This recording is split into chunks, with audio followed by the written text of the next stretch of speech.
Hi, Peter Charles here from Fly Fishing. And today we're going to tie a pheasant tail Nymph. And yeah, I know I've done them before, but that's not the point of this video. What we're after today is to show you how to put a hot butt onto a fly like this and have it be quite clean and neatly done.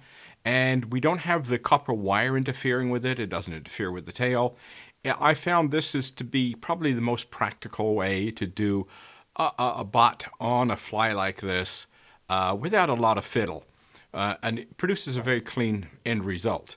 Now, you've probably seen me tie hot butts and tags on other flies doing different methods. This is something I do for a Euro type pattern where I just want that little hot spot at the back. So let's get started and look at the materials. My hook is a jig hook, and it's a Dohiku type 302. It's a size 12. I'm using a slotted tungsten bead in a 32 millimeter. And, whoops, spilt them all over the table. And it's kind of this interesting copper color. Bear with me while I pick these up. Note to self, seal bag before turning upside down.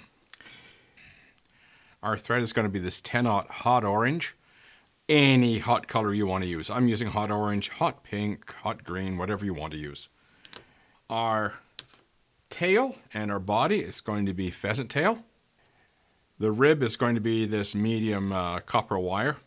And this is optional, but I'm going to add in a little bit of hare's ear for the thorax. You don't have to if you don't want to, but we'll throw something in. This is more to show the tying method than anything else rather than the pattern.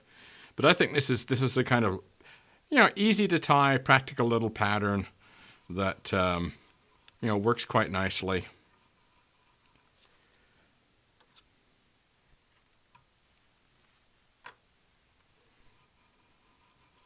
Now what we're going to do is we're going to wind this almost all the way back. These hooks have very long points, so make sure you don't catch it. Okay, that should be about right. Now we'll pull off, about 4 barbs, maybe a little bit more. Pull them straight up and just tear them off. I mean, I've done a lot of cutting off of these, but when you're working fast, tearing them off works fine. Now, pinch loop that on top. Now come back neatly.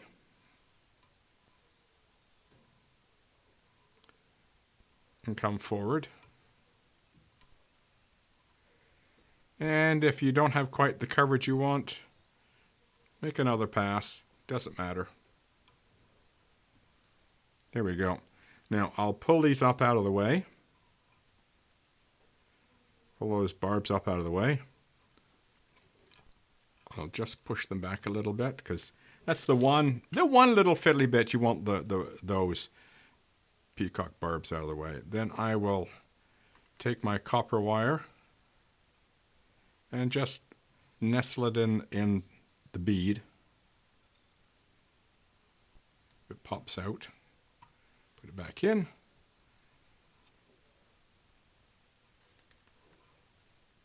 And just come forward with your wire, with your thread I should say. Make sure that's all nice and neat. That looks good.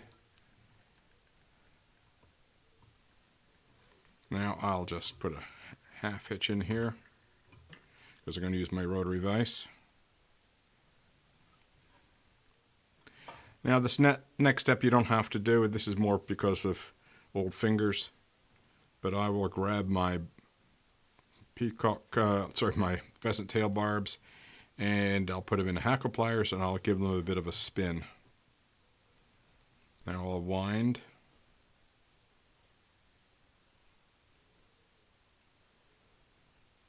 And I'll put an extra turn in there. I'm going to crowd that head a little bit with the those pheasant tail barbs.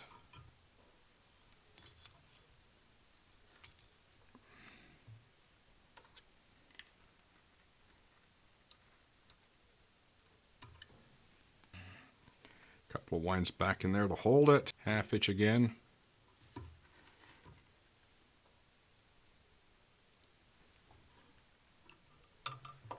Now we're going to wind on our copper wire, put a turn at the back, come forward.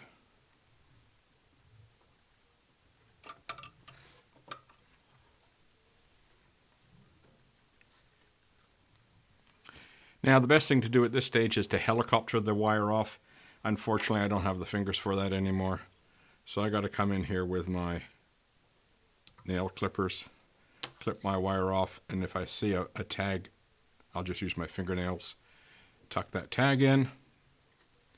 At this point, we can leave this fly basic like this, finish it off, or we can add a little bit of dubbing, which is what I'm going to do. Don't go lightly with it.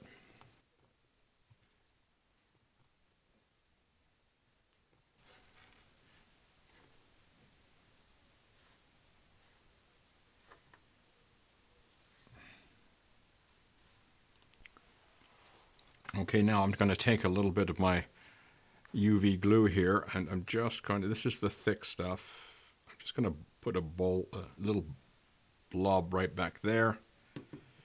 And now I'm going to come in with my thread and whip finish.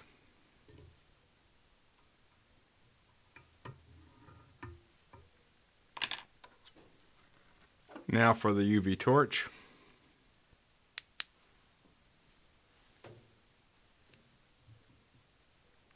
Now I like to come in with my toothbrush here and just pick out a little bit of that dubbing.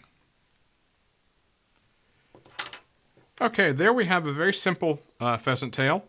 It's just got a little bit of a hot spot at the back with the little orange. The beauty of that fly is that your hot spot at the back is not covered by the wire. It traps the tail, so the tail comes out of the hot spot. The tail doesn't go over it, which can create some issues. So the tail is nice and neat. The wire doesn't cover it. And I think it's a rather efficient way to do it. The only thing is to make sure you get the pheasant tail barbs out of the way when you put your wire on. Other than that, it's a pretty straightforward method. As I say, I just threw on a little bit of a thorax there. You don't have to. I just build it up a little bit by the back of the head. But that's basically it. That's adding a hot spot to a pheasant tail and having the wire stay out of the way. Cheers.